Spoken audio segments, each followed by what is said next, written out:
Address will reference the shooting, of course, just a couple of days ago at the White House Correspondents' Dinner, reacting to the news here at home, but also the news abroad.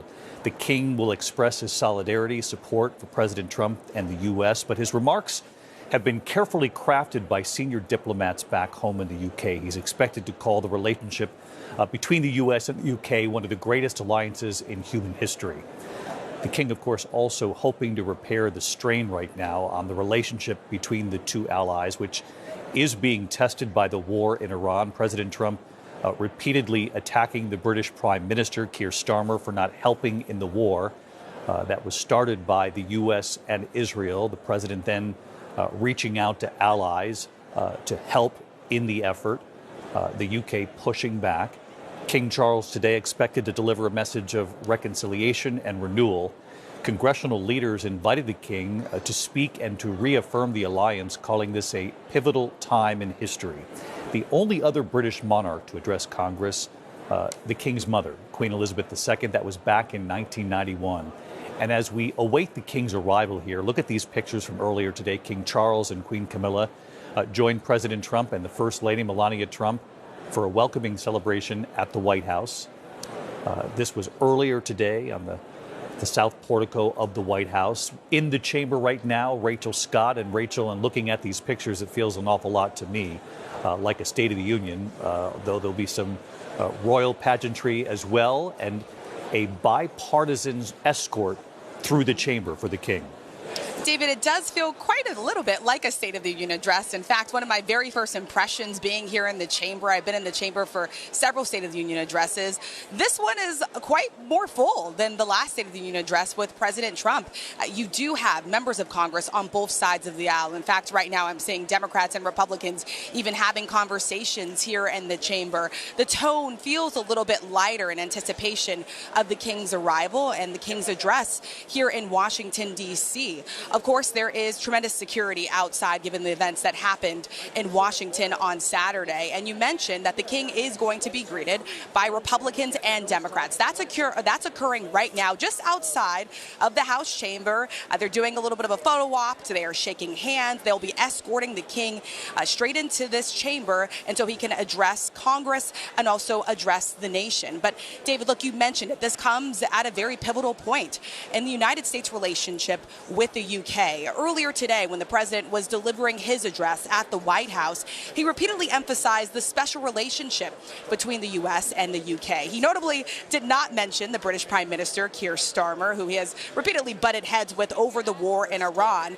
And the king will be addressing a deeply divided Congress, of course, a Congress that is very split on the United States' involvement in Iran. Of course, the president also making a few jokes about his mother's love for the royal family as well, which the president clearly does share. But the president really emphasized that the United States and the UK share the same root, they speak the same language, and they hold the same values. We expect the king to really drive home that very similar message here today in just a few moments, David. But Rachel, we did also take note that the president stayed away from any comments on the British Prime Minister. He certainly did, and that was very notable. You know, President Trump is not really known for staying to the script, but he certainly did in that address. He really wanted to stay away from the politics, emphasizing the relationship between the United States and the UK, repeatedly praising how strong it is, praising the alliance. And I will tell you here on Capitol Hill, that really did go over well with members on both sides of the aisle here in Congress. They want to hear that message. People here want to hear this message of unity, especially at a time that we are dealing with not only the war in Iran, but also the war between Russia and Ukraine. And so that emphasis on unity is something that even some Republicans here on Capitol Hill want to see the president and the Trump administration return to. You know, in recent weeks, we have heard from President Trump really lash out at our NATO allies, in his words, for not doing more to help with the war with Iran, those attacks that he launched in the Middle East. And he has repeatedly gone after the UK Prime Minister, Keir Starmer, but the president staying away from any of those attacks today, really staying focused on this message of unity, repeatedly praising the alliance and the shared values between the United States and the UK. And again, David, we are expecting to hear the king really drive home a very similar message when he speaks to members on both sides of the aisle. In just a few moments here, we are keenly awaiting his arrival. Rachel Scott, who is in the chamber for us, a bipartisan chamber, joint session of Congress set to listen to King Charles, the first monarch since his mother, Queen Elizabeth, to address a joint session. She did that back in 1991. There was some humor. We are expected to hear from the king about the alliance, the relationship. He will also address the news as of late, what this country witnessed on Saturday night at the White House Correspondents' Dinner, in addition to the tests on the world stage. You heard Rachel mention the war in Iran, the tension between the U.S. and several NATO allies, including the U.K., President Trump's repeated harsh words for the British Prime Minister, though not for the King. The president making it very clear that his love for the royal family goes back to his own parents.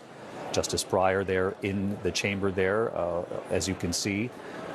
And James Longman, our chief international correspondent, live from the Capitol watching this play out as well. And the King very aware of, he's here as a member of the royal family, but he's also here to mend some fences, if you will.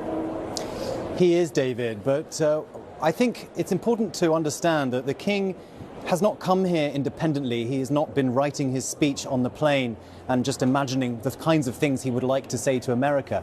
This is a speech which has essentially been written by the British government. And just take a look at the posture that the British government has taken over the last few months. Keir Starmer has taken a stand against Donald Trump because it serves him politically in the United Kingdom. Donald Trump is not a popular president in the UK. Keir Starmer is fighting for his political life at the moment. And so he has taken a stand on Iran. He has not wanted to get involved. He has said that this is a war of choice. He's been very strong on this particular issue, and he's incurred President Trump's wrath for that. I don't imagine that King Charles is going to come here with necessarily a different message. And I'm wondering just how far the King, and remember, every word that we hear today from King Charles will be written by essentially the British government, how far they are going to go in order to kind of reassert these messages, these fundamental principles. That'll be interesting to watch. David. We are expected to hear at any moment the House Sergeant at Arms, William McFarland, who will announce His Majesty King Charles III and Her Majesty Queen Camilla are here. He'll address Mr. Speaker. As I've mentioned earlier, much like we hear at a State of the Union from the President once a year. This time, though, of course, it'll be the King and the Queen entering that chamber. We believe the doors have opened to the chamber, and our first signal will be the gavel.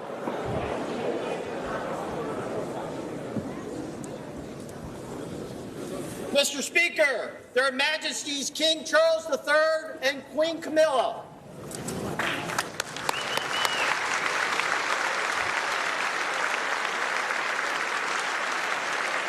A standing ovation for King Charles and for Queen Camilla. Again, the first monarch to address a joint session of Congress, as I've mentioned, in many decades now, following in the footsteps of his mother, Queen Elizabeth II. Democrats and Republicans in that chamber. Justice Breyer shaking hands there with the King.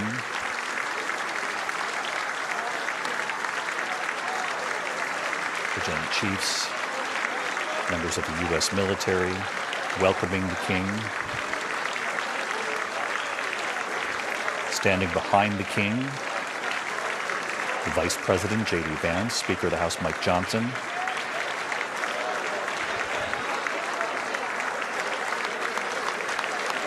Queen Camilla at his side.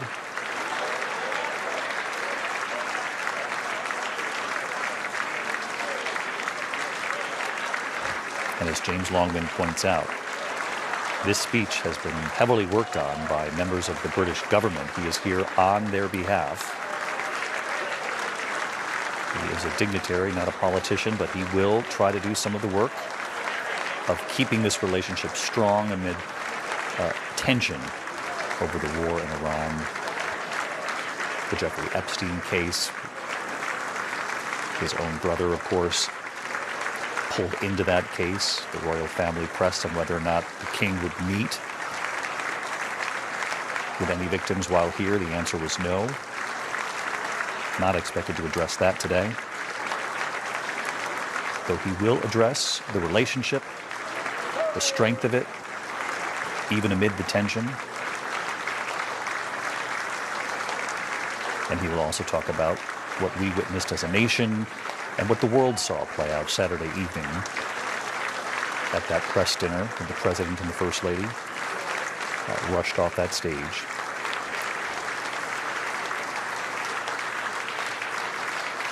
King Charles, who made many visits to the U.S. Members of Congress, I have the high privilege and distinct honor of presenting to you His Majesty Charles III. Let's listen.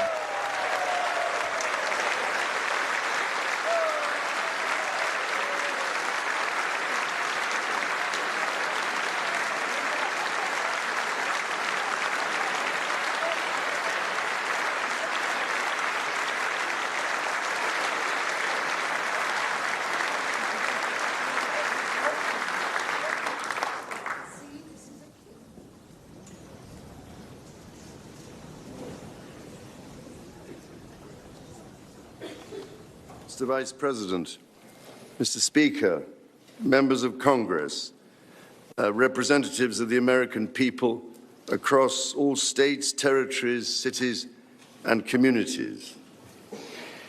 I would like, if I may, to take this opportunity to express my particular gratitude to you all for the great honor of addressing this joint meeting of Congress, and on behalf of the Queen and myself, to thank the American people for welcoming us to the United States to mark this semi-quincentennial year of the Declaration of Independence. And for all of that time,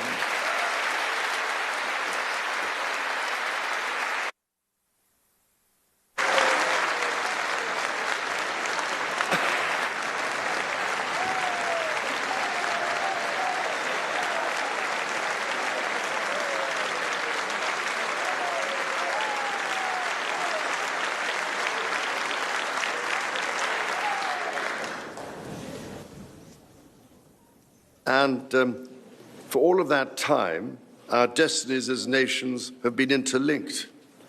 As Oscar Wilde said, we have really everything in common with America nowadays, except, of course, language. So, ladies and gentlemen, we meet in times of great uncertainty, in times of conflict from Europe to the Middle East, which pose immense challenges for the international community and whose impact is felt in communities the length and breadth of our own countries. We meet, too, in the aftermath of the incident not far from this great building that sought to harm the leadership of your nation and to foment wider fear and discord. Let me say with unshakable resolve, such acts of violence will never succeed.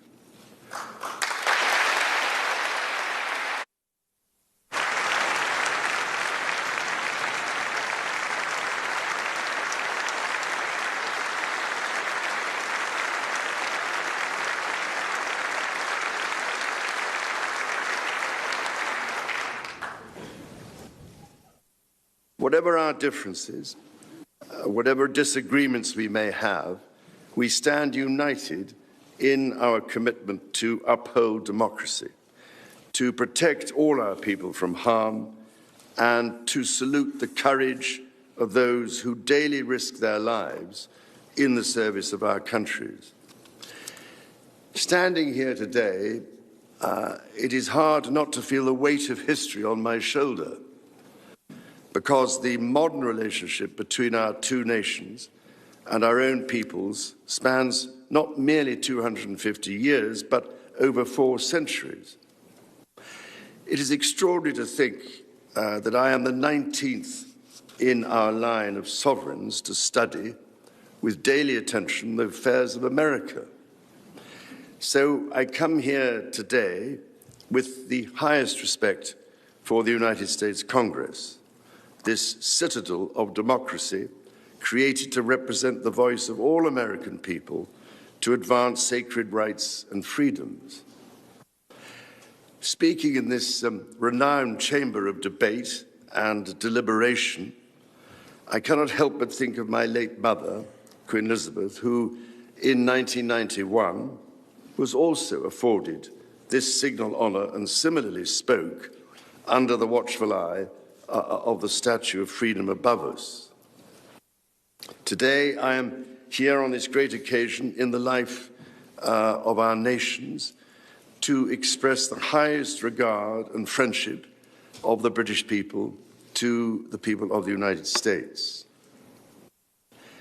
Now, as you may know, when I address my own Parliament at Westminster, we still follow an age-old tradition and take a Member of Parliament hostage, holding him or her at Buckingham Palace until I am safely returned. These days, we look after our guests rather well, to the point that they often do not want to leave. I don't know, Mr. Speaker, if there were any volunteers for that role here today. As I look back across the centuries, Mr. Speaker, there emerge certain patterns, certain self-evident truths from which we can learn and draw mutual strength. With the spirit of 1776 in our minds, we can perhaps agree that we do not always agree, at least in the first instance. Indeed, the very principle on which your Congress was founded, no taxation without representation, was at once a fundamental disagreement between us, and at the same time a shared democratic value which you inherited from us. Ours is a partnership born out of dispute, but no less strong for it. So perhaps in this example, we can discern that our nations are in fact instinctively like-minded, a product of the common democratic, legal, and social traditions in which our governance is rooted to this day. Drawing on these values and traditions, time and again, our two countries have always found ways to come together. And by Jove, Mr. Speaker, when we have found that way to agree, what great change is brought about, not just for the benefit of our peoples, but of all peoples. This, I believe, is the special ingredient in our relationship. As President Trump himself observed during his state visit to Britain last autumn, the bond of kinship and identity between America and the United Kingdom is priceless and eternal. It is irreplaceable and unbreakable.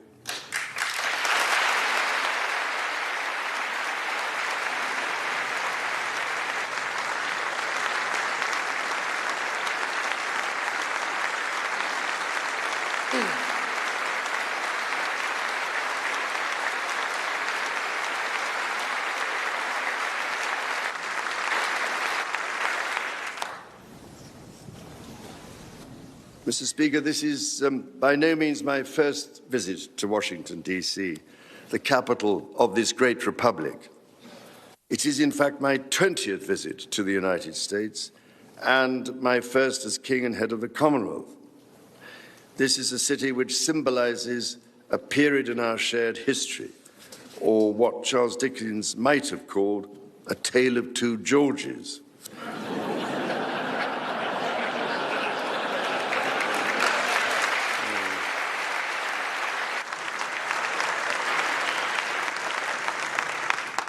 The first president, George Washington, and my 5 times great-grandfather, King George III. King George, as you know, never set foot in America, and please rest assured, ladies and gentlemen, I am not here as part of some cunning rearguard action.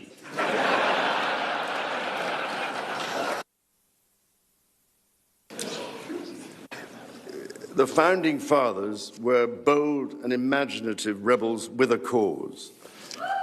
250 years ago, or as we say in the United Kingdom, just the other day,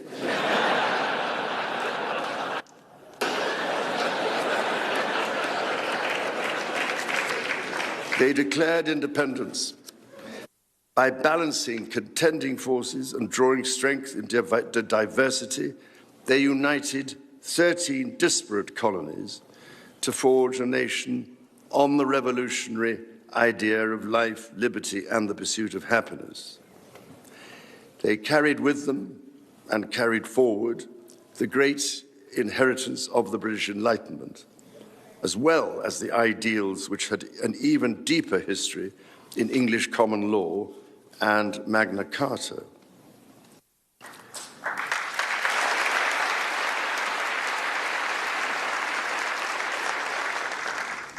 These roots run deep, and they are still vital. Our Declaration of Rights of 1689 was not only the foundation of our constitutional monarchy, but also provided the source of so many of the principles reiterated, often verbatim, in the American Bill of Rights of 1791. And those roots go even further back in history. The US Supreme Court Historical Society has calculated that Magna Carta is cited in at least 160 Supreme Court cases since 1789, not least as the foundation of the principle that executive power is subject to checks and balances.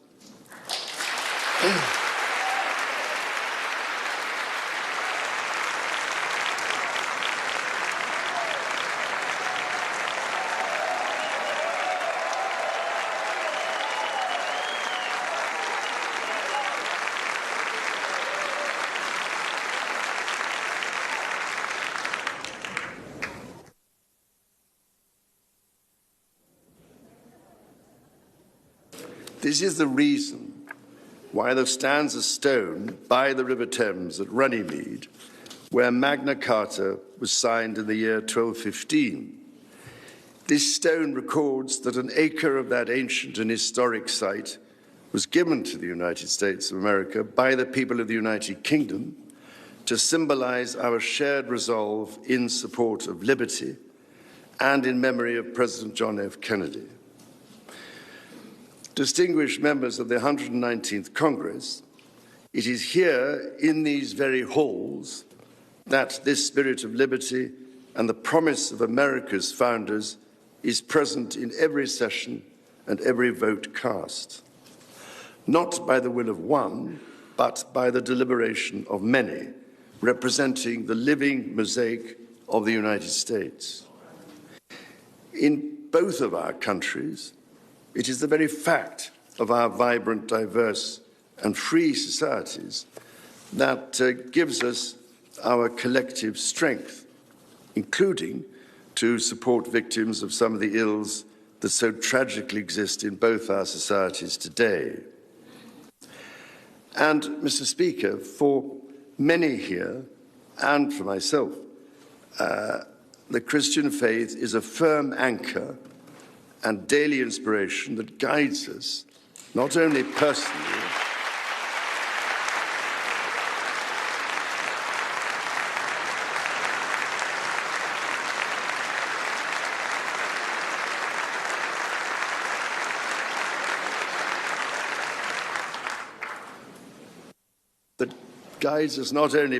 but together as members of our community. Having devoted a large part of my life to interfaith relationships and greater understanding, it is that faith in the triumph of light over darkness which I have found confirmed countless times. Through it, I am inspired by the profound respect that develops as people of different faiths grow in their understanding of each other.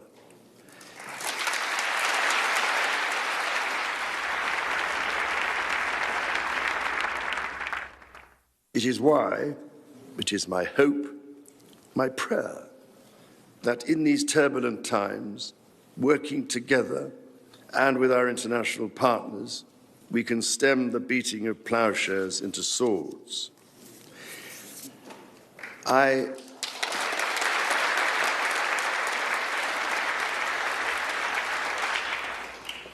am mindful that we are still in the season of Easter, the season that most strengthens my hope. It is why I believe with all my heart that the essence of our two nations is a generosity of spirit and a duty to foster compassion, to promote peace, to deepen mutual understanding, and to value all people of all faiths and of none.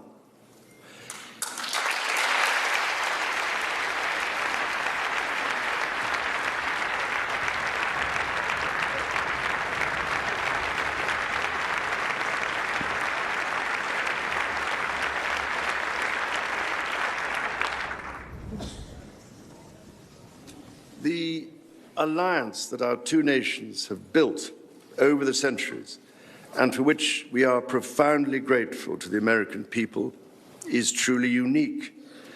And that alliance is part of what Henry Kissinger described as Kennedy's soaring vision of an Atlantic partnership based on twin pillars, Europe and America. That partnership, I believe, Mr. Speaker, is more important today than it has ever been.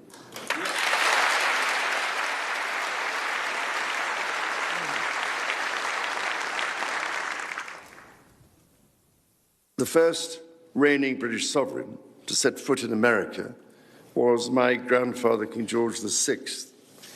He visited in 1939 with my beloved grandmother, Queen Elizabeth, the Queen Mother. The forces of fascism in Europe were on the march, and sometime before the United States had joined us in the defense of freedom, our shared values prevailed. Today, we find ourselves in a new era, but those values remain. It is an era that is in many ways more volatile and more dangerous than the world to which my late mother spoke in this chamber in 1991. The challenges we face are too great for any one nation to bear alone. But in this unpredictable environment, our alliance cannot rest on past achievements or assume that foundational principles simply endure. As my Prime Minister said last month, ours is an indispensable partnership. We must not disregard everything that has sustained us for the last 80 years. Instead, we must build on it.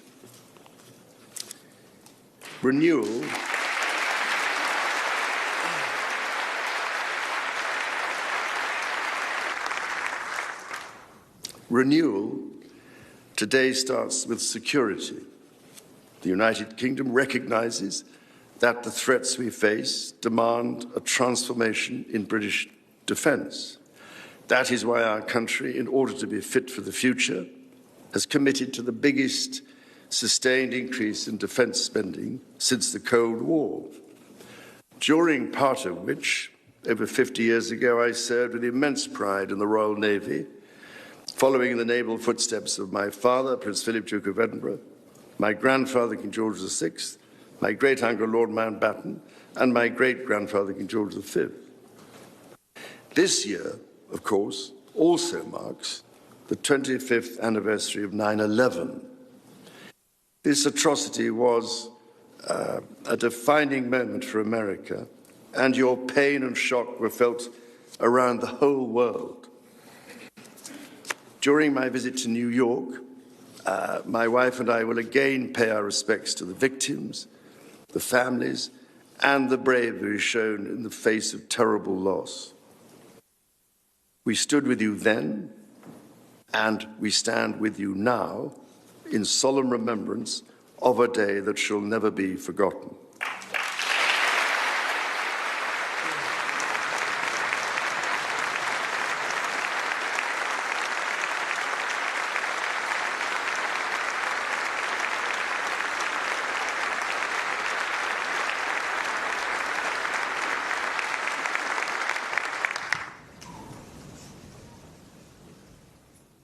In the immediate aftermath of 9/11, when NATO invoked Article 5 for the first time, and the United Nations Security Council was united in the face of terror, we answered the call together, as our people have done so for more than a century, shoulder to shoulder through 2 world wars, the Cold War, Afghanistan, and moments that have defined our shared security. Today, Mr. Speaker, that same unyielding resolve is needed for the defense of Ukraine and her most courageous people.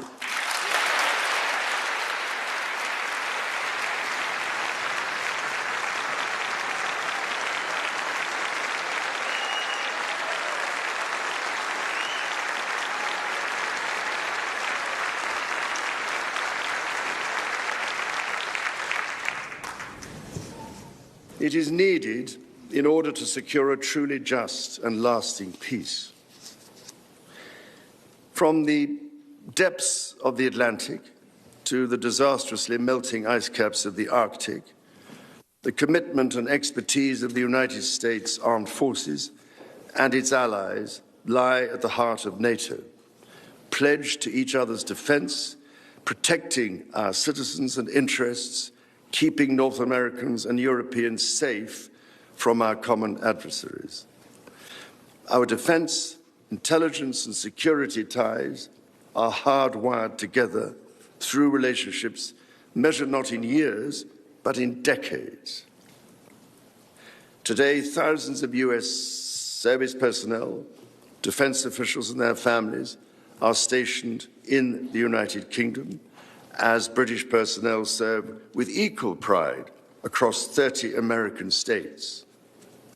We are building F-35s together, and we have agreed the most ambitious submarine program in history, AUKUS.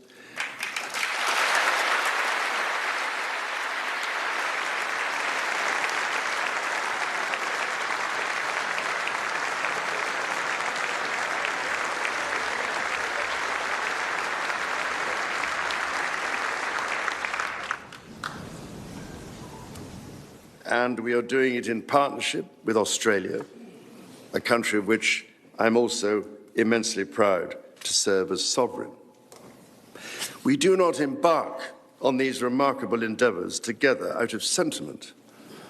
We do so because they build greater shared resilience for the future, so making our citizens safer for generations to come.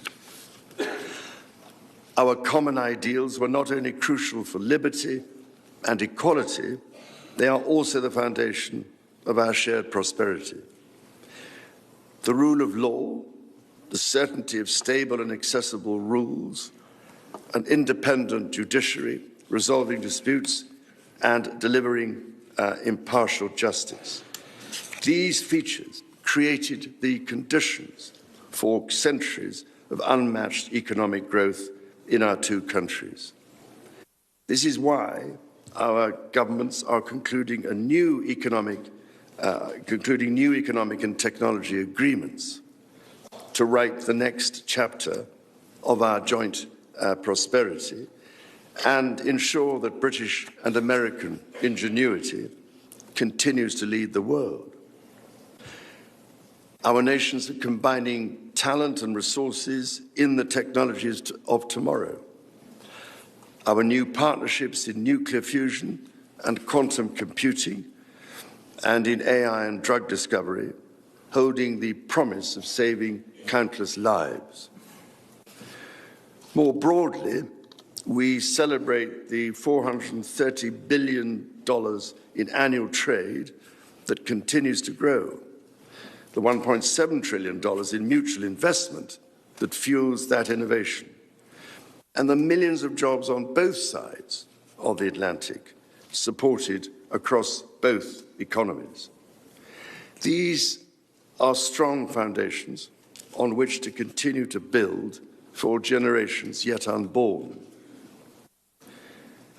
Our ties in education, research, and cultural exchange empower citizens and future leaders of both countries. The Marshall Scholarship, named after the great General George Marshall, and the association of which I am so proud to be patron, are emblematic of the connection between our two countries. Since its founding, more than 2,300 scholarships have been awarded, opening doors for Americans from all walks of life to study at the United Kingdom's leading universities. So as we look toward the next 250 years, we must also reflect on our shared responsibility to safeguard nature, our most precious and irreplaceable asset.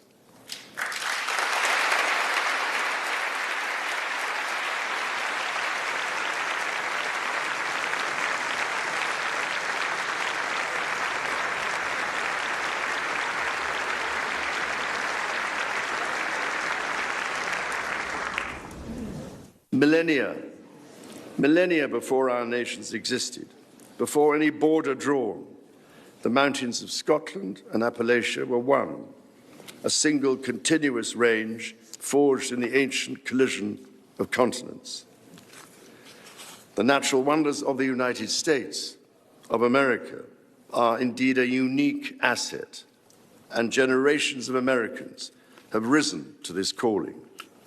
Indigenous, political and civic leaders, people in rural communities and cities alike, have all helped to protect and nurture what President Theodore Roosevelt called the glorious heritage of this land's extraordinary natural splendor, on which so much of its prosperity has always depended.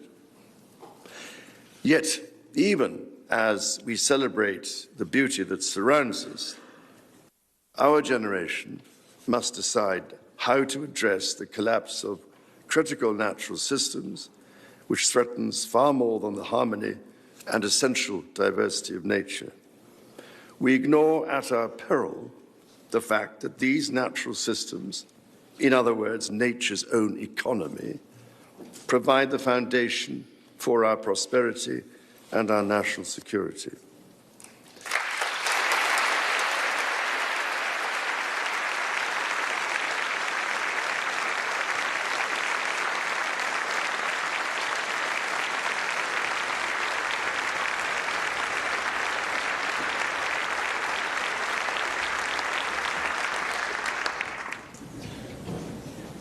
The story of the United Kingdom and the United States is at its heart a story of reconciliation, renewal, and remarkable partnership.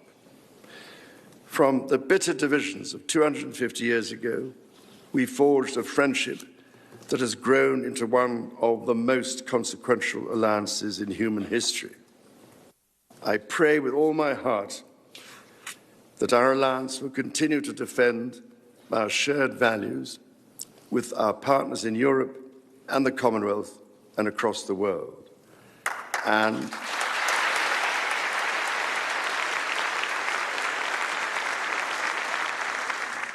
that we ignore the clarion calls to become ever more inward-looking.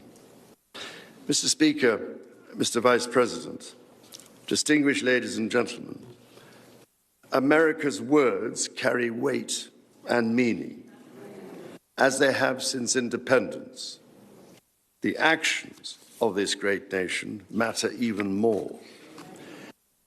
President Lincoln understood this so well with his reflection in the magisterial Gettysburg Address, that the world may little note what we say, but will never forget what we do.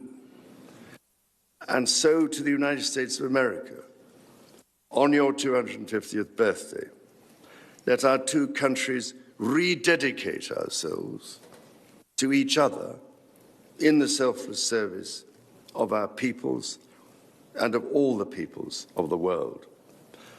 God bless the United States, and God bless the United Kingdom. A rousing address to a joint session of Congress in Washington. King Charles, the first monarch since his mother, Queen Elizabeth II, to address a joint session of Congress. He spoke before a bipartisan audience there, a packed chamber. He said he had visited this country so many times, 19 times in fact, before he came today as king. to address the chamber, this country, and the world, of course, watching, and the British people and the people of the Commonwealth back home watching him as well, amid criticism from some that this was ill-timed. It had been scheduled long in advance of the 250th birthday of the United States, coming this July 4th. But of course, events in the meantime, the war in Iran and other world events, domestic politics here at home,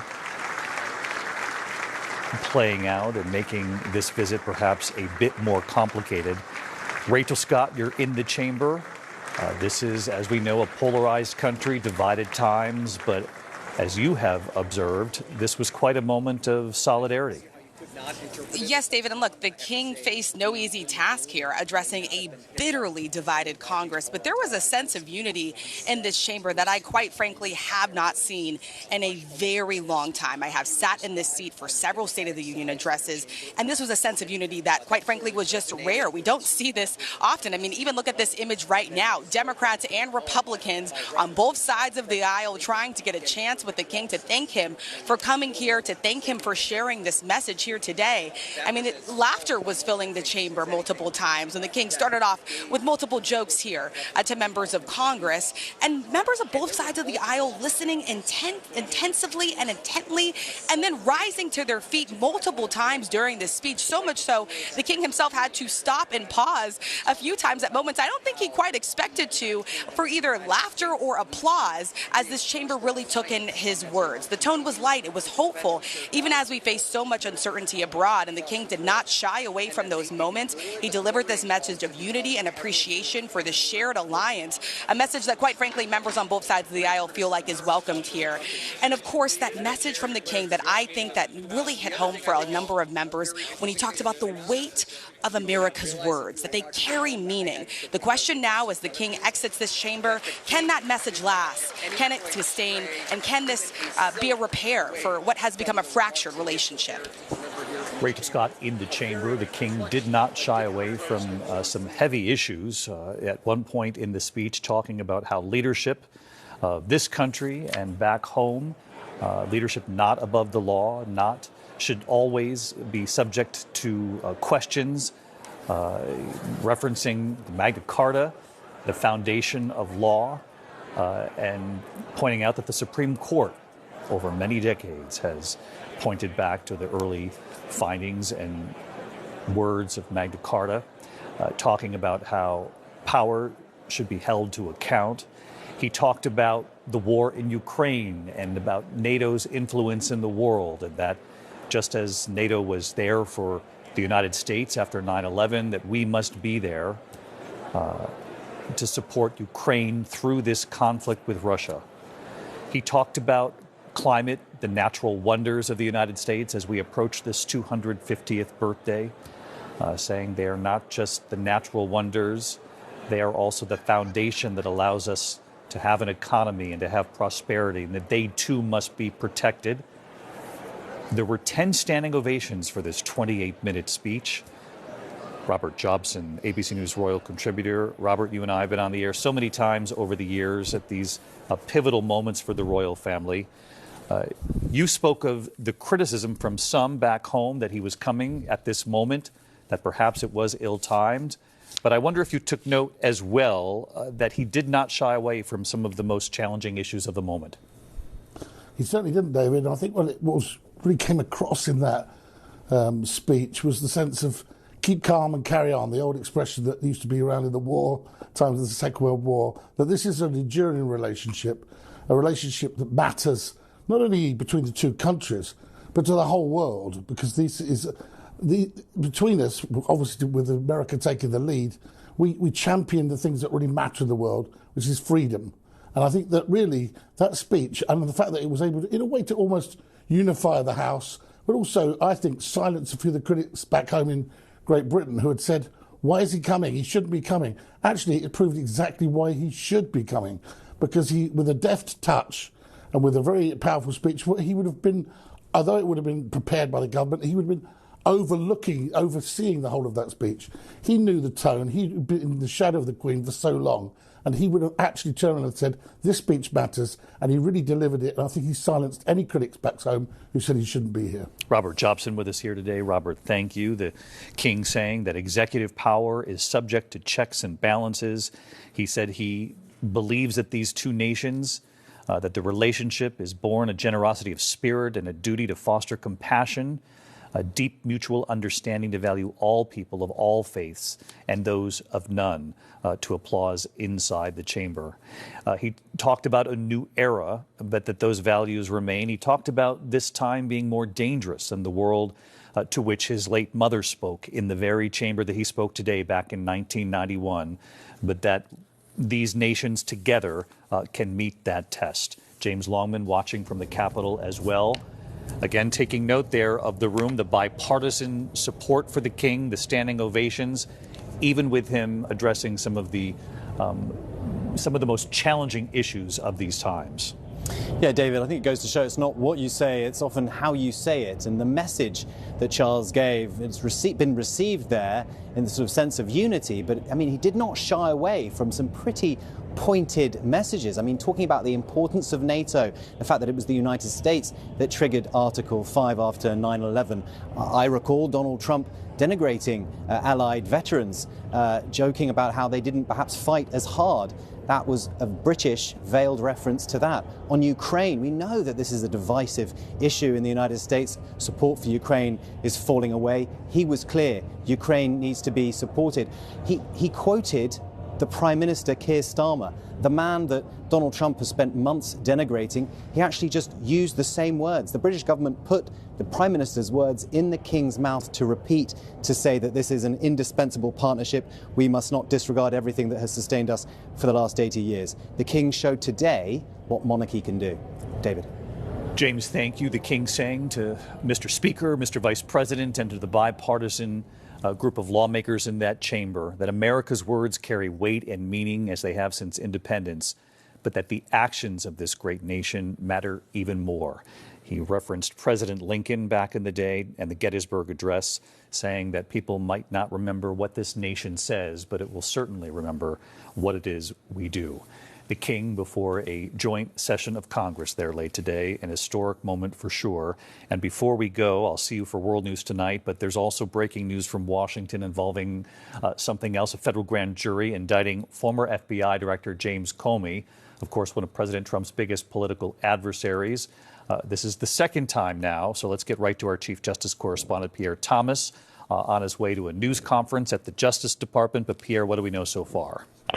David, you're right. For the second time in less than 6 months, the former FBI Director James Comey has been indicted by the Justice Department. A grand jury bringing an indictment in regard to a controversy that erupted nearly a year ago when Comey, in a since-deleted Instagram post, shared a picture showing the numbers 8647 written in seashells on the beach with the caption, "Cool shell formation on my beach walk." President Trump and his supporters believe that was a direct threat against the president, in that the number 86, they say, means to execute, and 47 referring to the 47th president.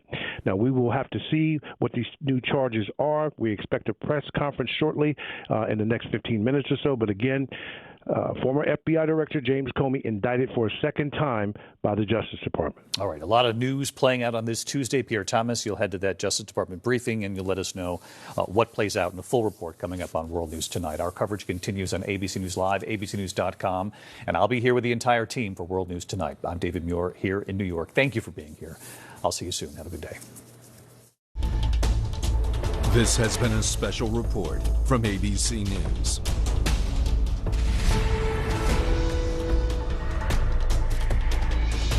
David, thank you. And I'm Kira Phillips. From the promises of the Magna Carta to the vision of the Gettysburg Address, the idea that no one is above the law and that government exists to serve all people. King Charles delivering a historic address to a joint meeting of Congress, unifying everyone there on the floor, standing ovations throughout the speech. King Charles drawing parallels from our shared history and making the case for both countries to move forward together on NATO, Ukraine, national security, and peace. Ours is a partnership born out of dispute, but no less strong for it. So perhaps in this example, we can discern that our nations are in fact instinctively like-minded, a product of the common democratic, legal, and social traditions in which our governance is rooted to this day. Drawing on these values and traditions, time and again, our two countries have always found ways to come together. Let's get straight to it with Chief International Correspondent James Longman, Congressional Correspondent Jay O'Brien, our political contributor and presidential historian Mark Updegrove, and our royal contributor Robert Jobson. James, what do you make of the way that the King talked about NATO and Ukraine, two of the biggest issues that have strained America's relationship with the UK? Yeah, look, I mean, it's interesting, isn't it? When the message is pointed, but the messenger achieves a tone which allows people to really hear it. And that was interesting to hear, I mean, we heard Rachel was in the chamber there, and she said there was this kind of feeling of unity inside that she's often not witnessed in this very kind of polarized political environment. Because actually, if you look at what Charles said, I mean, it was very Charles in places. There was levity, there were literary references. I particularly enjoyed when he said 250 years ago, or as we say in England, just the other day. That was classic Charles. But he did go through a whole series of points which actually on paper look kind of pretty pointed, talking about the importance of NATO, Article 5, the fact that it was the United States that triggered that after 9/11 and Britain came to its aid.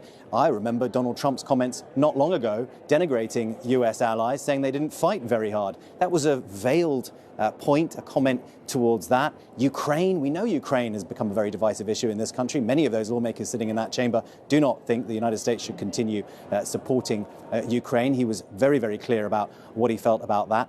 He quoted Keir Starmer, the British Prime Minister. In fact, the British government seems to have put the words of the British Prime Minister in the King's mouth to repeat to an American audience, saying that the relationship is indispensable. We must not disregard everything that has sustained us for the last 80 years. I mean, this is a man that Donald Trump, once again, has denigrated repeatedly over the last few months. I mean, and he spoke also about how the UK basically needs the United States. The challenges are too great for any one country to face alone. I'm reminded of the multiple occasions during the Iran war, for instance, when Donald Trump has literally said the words, "We don't need them." So on paper, this was pretty pointed, but he's achieved something which perhaps only kings can do, Kira. Point well made. And Jay, it was definitely a rare moment of bipartisan unity there in the chamber, standing ovations throughout the entire address. It truly was, Kira. You had members of both sides of the aisle applauding the king, standing up at various intervals, including, as James said, when he reasserted the long-standing friendship between the U.S. and the U.K. and essentially said, to paraphrase him here, that that should not change and will not change. And we've even seen some of that display out here outside the Capitol as the King's motorcade was arriving. And then just moments ago, when it left, I saw lawmakers on both sides of the aisle waving to the motorcade. Some were filming it with their phones. I saw staff, again, of lawmakers of both sides of the aisle standing in the balconies right there along the road, waving down to the King's motorcade. And there was one more remark there, in addition to everything James just listed, that really stood out to me. What the King said towards the end of his prepared remarks, which he didn't stray from one word, really. He said to this group of American leaders assembled there that words from the United States on the world stage carry, quote, weight and meaning. A means of reasserting to these U.S. leaders the importance of U.S. leadership on the world stage and what comes from the United States. And this comes at a time where we have seen President Trump use that bully pulpit, if you will, of the President of the United States, use that position of the U.S. on the world stage to, in some cases, directly criticize other leaders, to throw various alliances, including with the U.K., aside in some instances, or at least throw them into upheaval. So that seemed, at minimum, a veiled remark from the sovereign there of saying what U.S. leaders say on the world stage carries, again, to use his words, meaning, and does have an impact and should be, in that case, thought through and thought out. Jay, I want to get to Robert, but I really do want to ask you about this one line that the King said: we must support victims of the ills that so tragically exist in both our countries. Immediately, I wondered, was he recognizing the survivors of Jeffrey Epstein? Well, certainly, he didn't say anything directly about Jeffrey Epstein over the course of this speech. They were not in his prepared remarks. We didn't expect him to say anything directly about Jeffrey Epstein. And to your point, Kira, certainly if that's a veiled reference to Jeffrey Epstein, it's not nearly as far as some of those survivors that we've talked to over the course of the day and their families wanted. I spoke earlier today with the brother of Virginia Giuffre, who had accused Prince Andrew of sexual assault when she was a minor, something that former Prince Andrew has denied. And he said he wanted the king directly to acknowledge the suffering of those Epstein survivors and to discuss what the UK is doing to move forward. Kira, certainly that's not something the king said. Thank you. Robert, from your perspective, coming off of what James said, did the king say what a prime minister cannot? Well, we certainly had a ringside seat to history there. I mean, I think this was a truly historic moment. And yes, this showed the statecraft of monarchy at its best, because the king can say things that Keir Starmer can't say and still get everybody in the House on their feet applauding. I think if a Prime Minister was trying to say that to that House, I'm not sure they would have got the same reaction. The reality is, because of who he is, because of the history, because of his late mother, I think that he was able to just dance between the tiptoe through the tulips, if you like, but actually get that story across, get that message across, that our union, our relationship is truly important in tackling the big issues of the day and making sure that the free world can still be out there and people can still have freedom with the alliance between between Britain and America. But those big issues of the Epstein issues, look, I think I think actually you picked up something there, Kira, was quite right. I think the word victim sort of jumped out at me when you mentioned it. And I think that in somewhere that was a veiled reference. I think there were a number of veiled references, even channeling possibly the Pope and talking about peace there at one moment. Mark, the king saying he can't but help feel the weight of history on his shoulders. And he referenced his mother right up top and her speech in 1991, even echoing some of her words within his speech. It showed such diplomatic elegance on the part of King Charles, Kira, and has been alluded to earlier. There was so many things that he said between the lines. He said, we are united in our commitment to uphold democracy. This at a time when many see as the United States democracy as being weakened under the leadership of Donald Trump. He talked about the transatlantic partnership as being, quote, more important than it has ever been at a time when the alliance is fraying and has been called by Mark Carney, the Canadian Prime Minister, a rupture in the transatlantic partnership. He talked about nature as being the most irreplaceable asset at a time when Donald Trump is ignoring climate change or denying its existence. And again, as has been said before, the notion of actions speaking louder than words and the importance of words on the world stage, Kira. James, Jay, Robert, and Mark.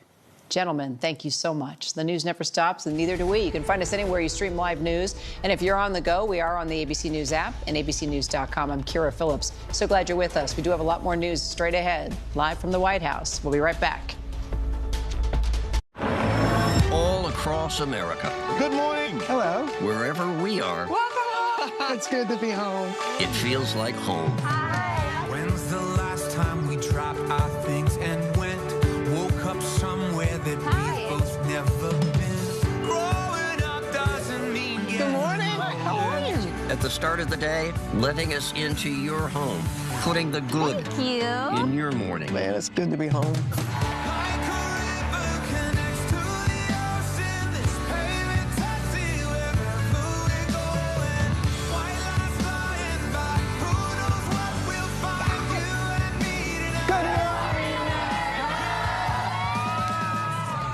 GMA. It's an invitation to come together. Happy birthday. Brighten your morning. I'm George. How are you? And the day ahead.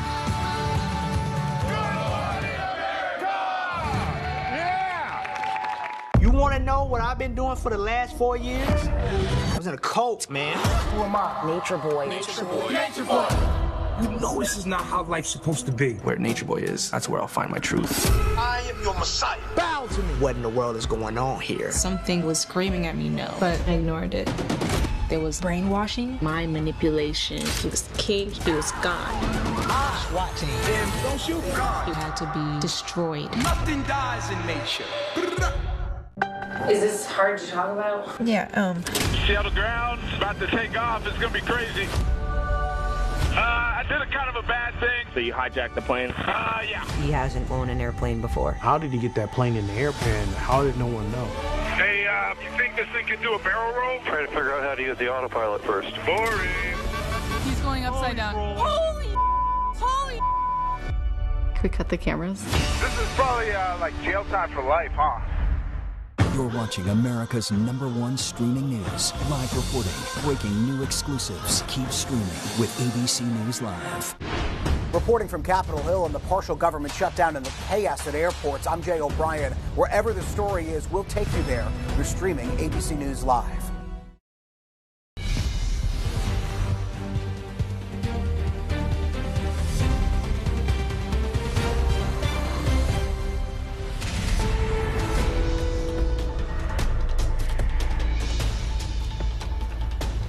I'm Stephanie Ramos in New York. We're following two major breaking news stories right now. King Charles just wrapping up his address to a joint meeting of Congress. We'll have more on that in just a moment. But first, any moment now, we're expecting to hear from Acting Attorney General Todd Blanche, detailing a new indictment against former FBI Director James Comey. The case centers on this photo right here that Comey shared on his Instagram page last year, showing the numbers 8647 written in seashells with the caption, "Cool shell formation on my beach walk." We'll bring you that news conference as soon as it starts. There's a live picture, so once it begins, we'll take you there. But first, let's bring in ABC's Washington, D.C. Bureau Managing Editor Catherine Falders and former federal prosecutor Nima Rahmani for more on this. Catherine, I'd like to start with you. A judge threw out a previous unrelated indictment against Comey, accusing him of making false statements to Congress and obstruction. So what more do we know about this new indictment? Yeah, and Comey had previously predicted that the Department of Justice would go after him again, and today they did. Now, of course, these are on different charges. This was before a federal grand jury in North Carolina, and it had to do with an Instagram post that Comey posted almost a year ago now on his Instagram account with a phrase, seashells that he came upon. He says he came upon on the beach that said 8647. Now, 86 is a slang term to get rid of or to nix. And when Comey posted that, Trump and his supporters capitalized on that and said that that was inciting violence, that Comey was posting that and it meant getting rid of President Trump. Now, after Comey heard those criticisms, he took down that Instagram post and said that he believed it was a political message, but that he didn't know that it was inciting violence in any way. So he removed that. Now, of course, federal prosecutors were in a courthouse behind closed doors before a grand jury attempting to indict Comey over that, claiming it was threatening against the President of the United States. That indictment has been returned. We have not seen it yet. It is still under seal. So the question is, they have been doing this investigation, Stephanie, for quite some time. This has been going on for nearly a year. Did they learn any new evidence, or are they solely basing this off a post nearly a year ago? Right, basing it off that photo. And Nima, we know that the president has long viewed Comey as an enemy, but how high is the legal bar for federal prosecutors to prove that this Instagram post constituted as a true threat to the president? Stephanie, that's the big issue in the case. And like you said, we know that Comey is not a friend of the president, and he's going to have a vindictive or selective prosecution defense. Of course, there's a First Amendment defense here. I mean, what strikes me of why this case is so incredibly weak, and Catherine talked about it, is really that term 86. It can mean, to be ejected, rejected, kicked out of a club, a restaurant, a nightclub, a casino. It really has a meaning that is not a specific credible threat as is required by the statute. This is a law that also requires intent on the part of Comey. Again, unless there's some conversation or email or message that we're unaware of where he's actually trying to threaten the president, which would be very unlikely given that he's a former DOJ official, former head of the FBI. You think he would know better. He understands this law. So I would be very surprised if the DOJ has evidence. And look, they've brought a number of questionable cases. This one strikes me as probably the weakest of all, and one that will likely go to at least a motion to dismiss because we know Comey's going to fight this. Right. We'll see how this all plays out. Thank you so much, Catherine and Nima. Appreciate your time. And we, of course, will bring you that news conference as soon as it happens. We are still awaiting for someone to take that podium. So we'll keep you updated there. Now to history unfolding at the U.S. Capitol today. King Charles addressing a joint meeting of Congress just a short time ago. He's now the second British monarch to do so, following his mother, Queen Elizabeth, almost 35 years ago. During his state visit with Queen Camilla, the royals are balancing pageantry and diplomacy, reaffirming the U.S.-UK alliance as the U.S. marks 250 years of independence. Whatever our differences, whatever disagreements we may have, we stand united in our commitment to uphold democracy, to protect all our people from harm, and to salute the courage of those who daily risk their lives in the service of our countries.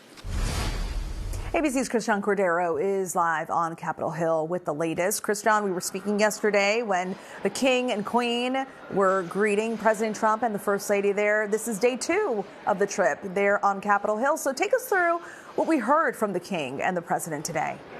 You know, yesterday was a lot of the warm welcome that we saw at the White House, and even this morning we had a lot of that too. Once the King entered the chamber on Capitol Hill today, Stephanie, the game could have potentially changed a little bit in that he was tasked with doing something that, quite frankly, we do not see very often, and in creating a sense of bipartisanship and finding common ground. But it seemed like, at least from the audience in the room and based on our reporting that was in the room as well, that's what he accomplished. You know, he made people laugh from both sides of the aisle. He got standing ovations, several of them. I believe David Muir counted 10, and also was pointed at a lot of the issues and the challenges that we individually and collectively face today, the political division, the perception of leadership, of holding it accountable, and even touching on the war with Ukraine, Russia's war with Ukraine, and the need to stand up for Ukrainians. And so there was a lot of substance in his speech today. It certainly seemed to resonate within the room, and it'll be interesting to see how this transcends the room, if it does, and land a message greater than this act of diplomacy for this week, Stephanie. He delivered an optimistic assessment of American and British relations. All right, Christian, thank you so much. For more, let's bring in ABC's Royals contributor, Robert Jobson. Robert, great to see you. Great to have you. So what stood out to you the most from the King's message to Congress?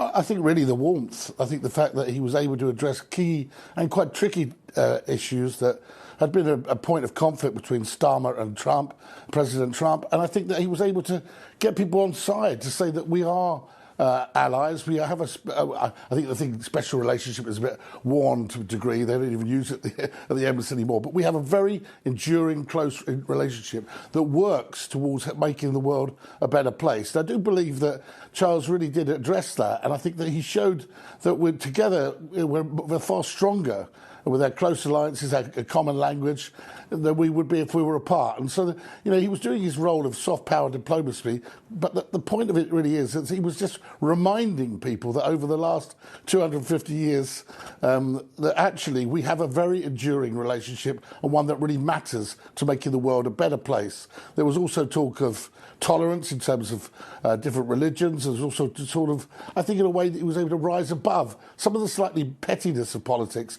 and to sort of address the bigger issues and see the bigger picture. I think that was really a sign, if you like, of what monarchy could do, the statecraft of monarchy, which gives them a sense of the place and history, but also he can say things that politicians can't necessarily say and get the same level of applause. I mean, there were people on their feet, 10 times, there were standing ovations. In a house that's quite divided, they all stood to applaud the King. brought them all together for that moment, or a number of moments. And we know that the rest of the Queen and King's trip includes a trip to New York City and Virginia. So what is King Charles ultimately hoping to achieve by the end of this trip? Well, he's here as the ambassador for the government, I think, really to build bridges with America, to make sure that relationship is as enduring, and also to get to meet as many people as he can, to see as much as he can, and also to show, really as he did today, that we have a common unity between the two countries that matters. He will go to New York and he'll pay tribute to the people that lost their lives so tragically in the 9/11, but also to the firefighters and those that performed so bravely on the day as well. But also, I think, to just get a grip of the beauty of the country as well when he goes to Virginia. So I do believe that this is an important visit, not just for the quasi-political side of things and the Starmer-President Trump relationship, but the fact that it's to rise above all that and say, yeah, that we've had disagreements in the past, but actually, ultimately, together we're stronger. Absolutely. A solid message there. Robert, thank you so much for your time and for your insights. Appreciate it. Following the attempted attack at the White House Correspondents' Dinner, President Trump and Republicans are renewing their push to build the White House ballroom.